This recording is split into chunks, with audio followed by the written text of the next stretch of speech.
फिर से महाराज सामग्री निकाली, यज्ञ किया गया शुक्राचार्य जी द्वारा, और विजयशी यज्ञ से सामग्री प्रकट हुई, रथ प्रकट हुआ, राजा बलि को दिया, शस्त्र दिए राक्षसों को, और फिर से स्वर्ग पर आक्रमण किया। और फिर से महाराज सभी देवता हार जाते हैं, और हार कर भगवान विष्णु के पास जाते हैं, प्रभु आप कुछ कीजिए। भगवान ने कहा मैं राजा बलि का वध नहीं कर सकता। क्यों? क्योंकि राजा बलि के जो दादा थे प्रहलाद को मैंने वचन दिया था कि उसके कुल में किसी भी राक्षस का मैं वध नहीं करूंगा। अब तुम्हारी इच्छा है कि मैं कुछ करूं तो मैं उनके यहाँ मांगने जरूर जा सकता हूं। तो भगवान विष्णु कश्यप ऋषि और अदिति माता का यहाँ अवतार धारण करते हैं। भगवान का नाम होता है वामन भगवान। बोले वामन भगवान की। राजा बलि यज्ञ कर रहे हैं, सो यज्ञ का संकल्प है, और यज्ञ करते समय ये इच्छा भी है कि मेरे दरवाजे कोई आएगा तो मैं उसकी इच्छा पूरी करूंगा। वामन रूपधारी भगवान छत्र कमंडल हाथ में ले राजा बलि के दरवाजे पधारे। राजा बलि से कहा भैया यजमान, महाराज यजमान को बुलाया, इच्छा मांगी कि 3 पग धरती का दान दीजिए। राजा बलि ने कहा प्रभु आप वैसे ही महाराज आपका रूप बहुत छोटा सा है और आपके पग भी छोटे छोटे हैं, कितनी धरती आएगी 3 पग में? और 3 पग में क्या होगा? कहां बैठेंगे, कहां आसन लगेगा, कहां भोजन बनेगा? मेरे पास त्रिलोक है, आप कहो तो एक लोक दे दूं? बोले नहीं नहीं महाराज लोक नहीं चाहिए। बोले फिर आप कहो तो कुटिया बनवा दूं? नहीं कुटिया। फिर महल बनवा दूं? नहीं। फिर क्या चाहिए? 3 पग। कितना मांगा? खाली 3 पग। शुक्राचार्य जी बीच में आ गए। शुक्राचार्य जी कह रहे भैया 3 पग मांग रहा है, इसको 1 पग भी मत देना। क्यों? बोले ये कौन है? बोले ये सबको देने वाला है विष्णु। अच्छा ये भगवान है? बोले हाँ। 3 पग में तेरा सब ले जाएगा, कुछ नहीं छोड़ेगा तेरे पास। और जैसे ही कहा तो राजा बलि ने सोचा कि पूरी दुनिया इसके पास मांगने जाती है और ये मेरे पास मांगने आया, तो देने वाला बड़ा कि लेने वाला बड़ा? दुनिया इनके पास मांगती, तो दुनिया से ये बड़े हैं सबसे, और आज ये मेरे घर मांगने आए हैं जिन्होंने मुझसे मांगकर अपने आप से मुझे बड़ा बना दिया। महाराज इनको मना नहीं कर सकता। गुरु जी कह रहे मैं तेरा गुरु, मेरी आज्ञा है। बोले भले ही गुरु जी होंगे आप हमारे, पर मैं गृहस्थ हूं, और गृहस्थ का पहला धर्म है कि दरवाजे कोई आए तो उसकी इच्छा को पूरी करना चाहिए। देखो एक और बात, आपके दरवाजे कोई मांगने आता है ना, तो उसको जब आप दान देते हो ना, तो फिर उसको दान देने के बाद मंदिर में जाओ। भगवान का मंदिर बना होगा ना घर में, ठाकुर जी होंगे, तो उनके पास जाकर एक बार उनको धन्यवाद भी दो। फिर कोई मांगने आए उसको दान दो। दान देने के बाद कहाँ जाओ? मंदिर, और भगवान को धन्यवाद दो। धन्यवाद में क्या कहना है? भगवान से कहना कि भगवान तेरा बहुत धन्यवाद है। क्यों? क्योंकि तूने मुझे देने वाला बनाया। महाराज क्या मैं किसी के आगे हाथ नहीं फैलाता हूं, तूने मुझे देने वाला बनाया। मैं तू मुझे देता रहना, मैं भी औरों को देता रहूंगा। बड़ा सुंदर स्वभाव। राजा बलि गुरु जी से कह रहे मैं तो दूंगा। गुरु जी ने सोचा चेला मानेगा नहीं, क्या करें? टोटी में जाकर बैठ गए। कमंडल होता है, कमंडल में एक बोले जल निकलेगा नहीं, संकल्प होगा नहीं, तो दान भी नहीं होगा। भगवान ने देखा होता है ना, कभी कभी दान देने वाले दान देते हैं, दान लेने वाले दान लेते हैं, पर देखने वालों के पेट में दर्द होता है, ना देने में ना कहीं लेने में। वैसे ही महाराज होता है ना, धर्म होता है तो धर्म के कार्य में लोग रुकावट करते हैं। देखो धर्म का काम हो तो हाथ लगाओ। क्या लगाना चाहिए? धर्म के कार्य में अगर हो सके तो अब हाँ कीजिए, हाथ लगाइए, जितना हो सके सहयोग कीजिए। नहीं हो सके तो टांग मत लगाओ। क्या?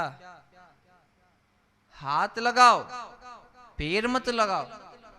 हाथ लगाओगे तो भगवान आपके कार्य में हाथ लगाकर सफल करेगा, और अगर पैर लगाया तो जो धर्म के कार्य में पैर लगाते हैं भगवान उनको दंड दिया करते हैं। शुक्राचार्य जी के लिए भगवान ने तिनका उठाया, तिनका, और एक आंख फोड़ दी। महाराज बोलो भक्त वत्सल्य भगवान की। फिर जल निकला। राजा बलि ने कहा मैं प्रहलाद का पुत्र, मेरे दरवाजे जो विप्रवर आए हैं उनको मैं 3 पग धरती दान देने का वचन देता हूं। जल साक्षी रखकर जब जल छोड़ा, उसी क्षण भगवान विराट हो गए महाराज, और इतने विराट हो गए कि मात्र 2 पग में त्रिभुवन को नाप लिया।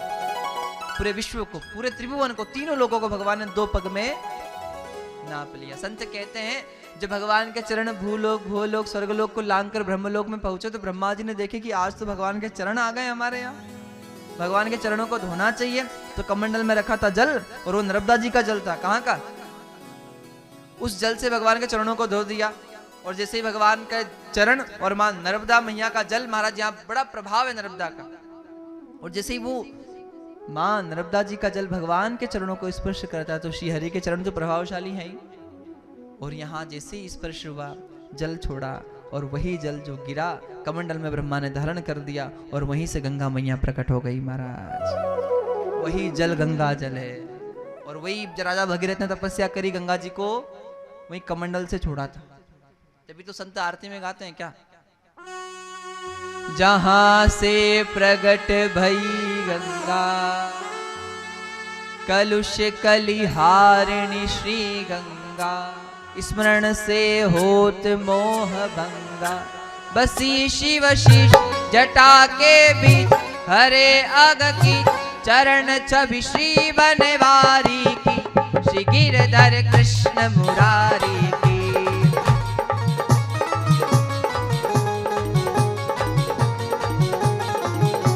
आरती कुंज बिहारी की, श्री गिरधर कृष्ण मुरारी की। आरती कुंज बिहारी की, श्री गिरधर कृष्ण मुरारी। भक्त और भगवान की। तो इस कथा में गंगा जी की भी उत्पत्ति गाई जाती है। तो भगवान संत बड़ा सुंदर गाते हैं कि महाराज संत जन कहते हैं कि भगवान के चरणों को जैसे स्पर्श किया गंगा मैया प्रकट हुई, 2 पग में सब कुछ नाप लिया। ध्यान देने वाली बात यह है कि राजा बलि से कहा भगवान ने, अरे राजा बलि आप कह रहे थे आश्रम बनवा दूं, कुटिया बनवा दूं, मैं तीसरा पैर कहां रखूं? तुम्हारे पास जो कुछ था वो 2 पग में पूरा हो गया, तीसरा पैर कहां रखें? राजा बलि ने कहा प्रभु तन भी तेरा, मन भी तेरा, तेरा पिंड प्राण है, तन भी तेरा, मन भी तेरा, तेरा पिंड और प्राण सब कुछ तेरा, बस तू मेरा, ये मेरा ज्ञान।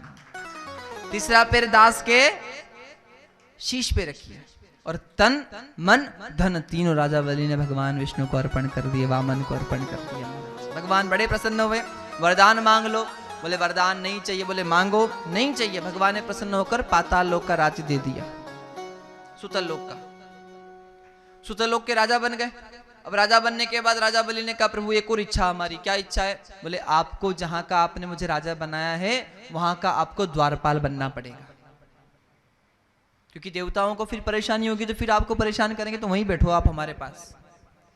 और भगवान राजा बलि के साथ पाताल लोक चले गए। थोड़ा समय बीता, लक्ष्मी जी को लगा भगवान तो आए नहीं, तब माँ लक्ष्मी जी नारद जी के कहने से राजा बलि के यहाँ पाताल पधारी। और लक्ष्मी जी थाली सजा कर लाई पूजा की। इसमें चावल है, कुमकुम है और एक राखी है। राखी मतलब एक धागा है। पहले तो राखी चलती नहीं थी, अभी चलने लगी। कब से? लक्ष्मी जी ने बांधी उसके बाद से। उसके पहले राखी का त्योहार नहीं था। श्रावण का महीना था, पूर्णिमा थी और बड़ा हमारा सुंदर तिथि है। माँ लक्ष्मी जी राजा बलि के यहाँ पधारी और कहा कि भैया लो मैं आपको तिलक कर देती हूँ। राजा बलि को माँ लक्ष्मी ने तिलक कर दिया भाई कहकर, और हाथों में कलाई में राखी बांधी।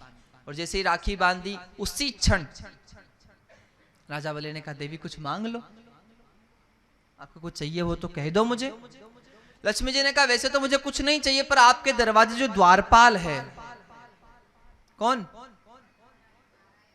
आपके यहाँ जो चौकीदारी कर रहे हैं ना, वो मुझे दे दो। राजा बलि ने कहा थोड़ा धन वगैरह मांगो, चौकीदार को ले जाकर क्या करोगी? तो द्वारपाल है हमारे यहाँ।